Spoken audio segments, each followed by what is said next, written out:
네, 시청자 여러분 안녕하세요. 경제투자노트 진행의 신유정입니다. 저희가 지난 4월 방송 중에 누가 엔캐리 소리를 내었어 라는 제목으로 엔캐리 트레이드에 대한 이야기를 나눴었는데 기억하실까요? 지난 4월에 일본이 17년 만에 마이너스 금리 종료 선언을 하게 되면서 엔캐리 트레이드 청산의 시그널이 보인다 하는 이야기였습니다.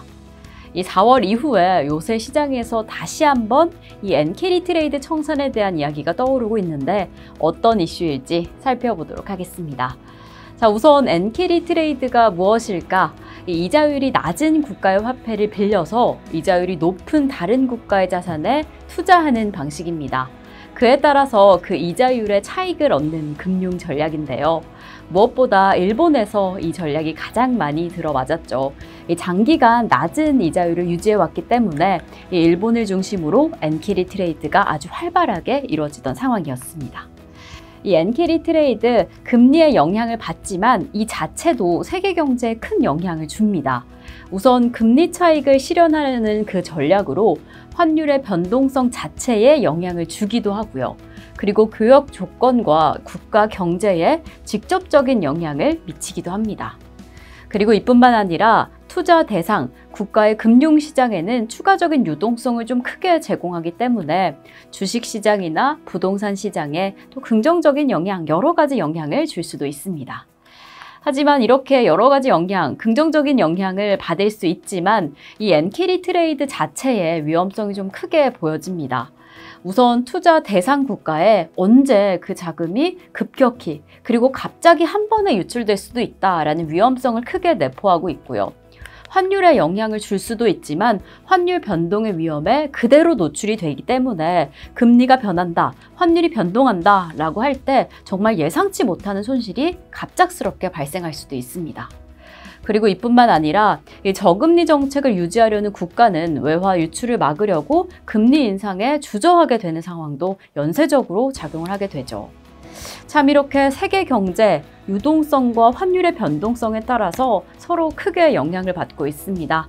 이렇게 엔캐리 트레이드 자체에 대해서 알아봤는데 지금 이 시점에서 조금 더 주목하셔야 될 부분은 엔캐리 트레이드 청산 관련된 이슈입니다. 청산 관련해서 도대체 어떤 리스크가 남아있는 건지 지금 어떠한 상황인지 자세히 살펴봐야 될 것 같습니다. 우선 지금 경제 상황을 먼저 확인을 해보면 8월 둘째 주 시장이 정말 크게 흔들렸죠. 이 한국뿐만 아니라 아시아 증시 전반적으로 정말 폭락이 확인이 되었는데요.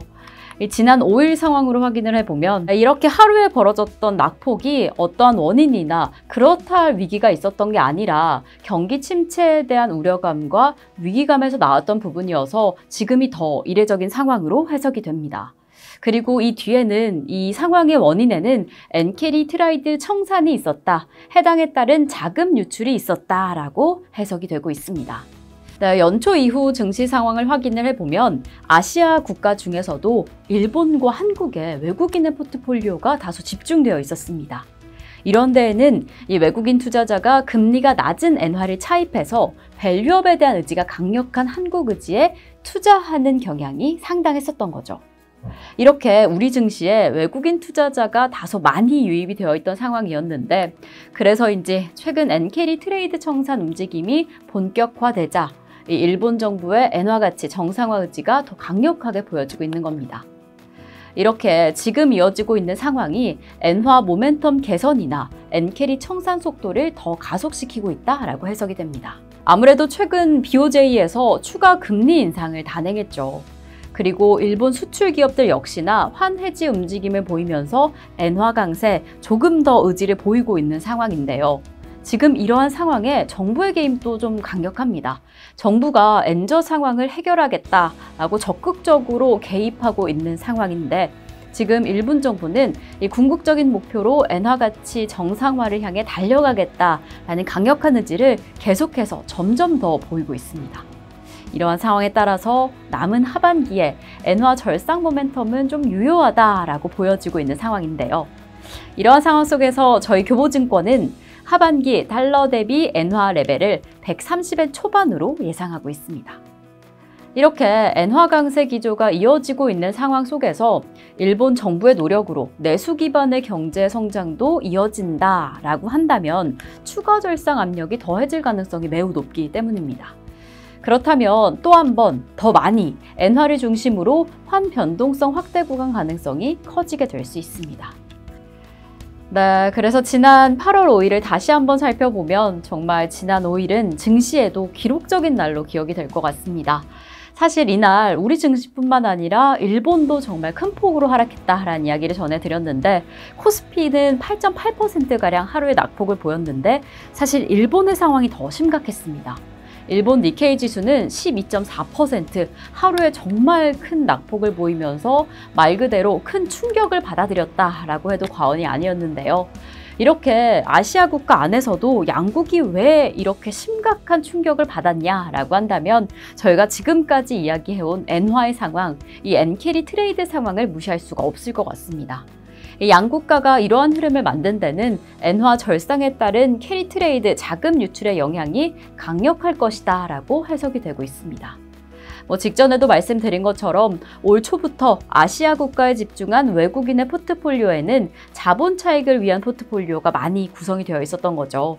그래서 저금리 엔화를 차입해서 밸류업 가능성이 큰 한국 증시에 베팅하기, 그 전략을 이어가려고 하는 건데 사실 최근의 흐름을 확인을 해보면 우리 국가, 우리 정부의 밸류업 정책이 기대에 못 미치는 상황도 좀 많았습니다.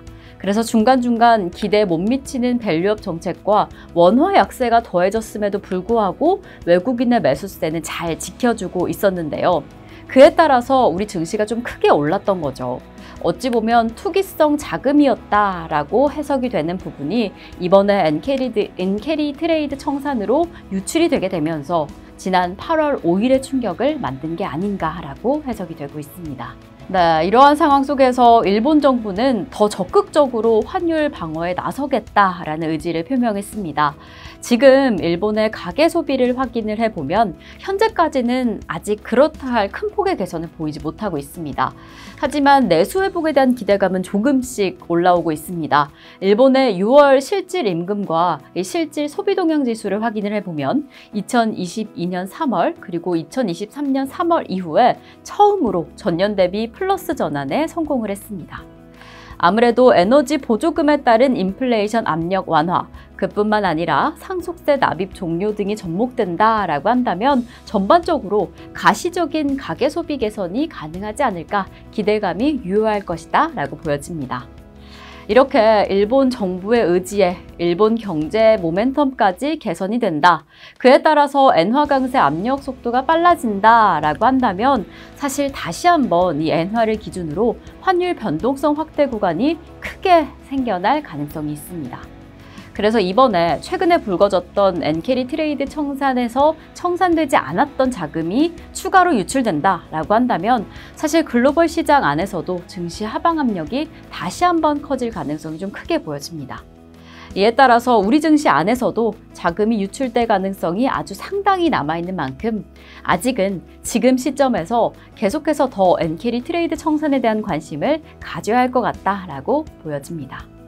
그래서 저희 교보증권은 엔캐리 트레이드 청산, 엔캐리 트레이드 전반적인 상황에 대해서 주의 깊게 살펴보시라는 말씀 전해드립니다. 그럼 저희는 다음 주 이 시간에 찾아뵙겠습니다. 오늘도 시청해주신 여러분 고맙습니다.